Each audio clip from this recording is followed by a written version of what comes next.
Welcome back to I Probably Shouldn't Say This. My name is Cindy. Today's episode asks a simple but uncomfortable question.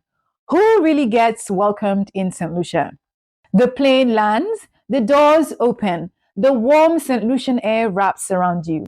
For many, that moment should mean one thing: I am home. But what happens next depends on the passport that you're holding. If you're arriving on a global passport, the experience is usually smooth. You're greeted with smiles and comments like, "Welcome to St. Lucia. How long will you be staying? Enjoy your visit." The lines move quickly, the questions are light. Sometimes there's even help with directions or baggage. You're treated like a valued guest because you are seen as tourism, as a revenue, as opportunity. Now let's change the passport. Same airport, same encounter, same uniform on the other side. Suddenly, the tone shifts. St. Lucians returning home are often met with suspicion instead of warmth. Where were you? What were you doing overseas? How long were you gone? What exactly are you bringing back? This is not curiosity, this is interrogation. Instead of welcome home, it feels like explain yourself. Let's pause here for a second. St. Lucians are not visitors. We are not temporary. We are citizens.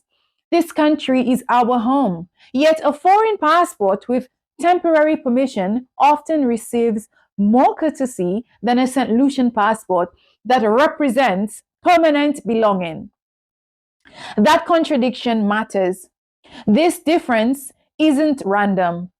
Global passports carry global power, money, influence, and tourism dollars, whereas St. Lucian passports often belong to people who have had to leave home just to survive.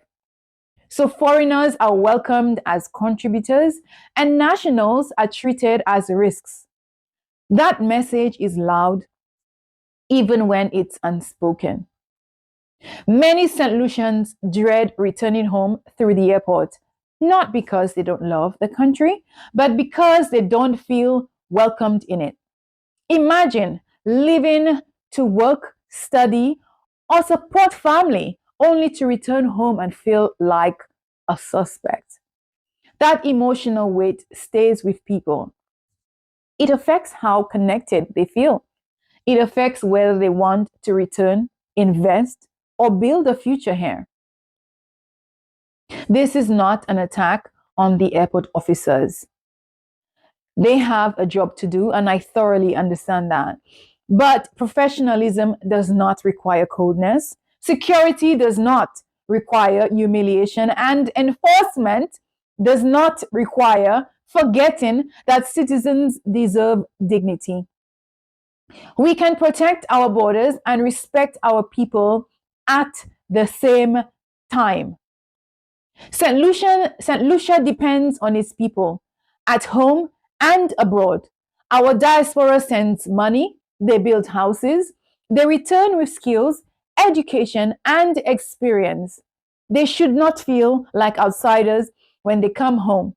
If we can warmly welcome US or global visitors as guests, then surely we can welcome St. Lucians as citizens. So I leave you with this. If a tourist can be welcomed with a smile, why does a citizen have to earn one? One airport, two different experiences, and a country that must decide who truly belongs. Thank you for listening to I Probably Shouldn't Say This. My name is Cindy. If this speaks to your experience, please share it because conversations like this are how change begins.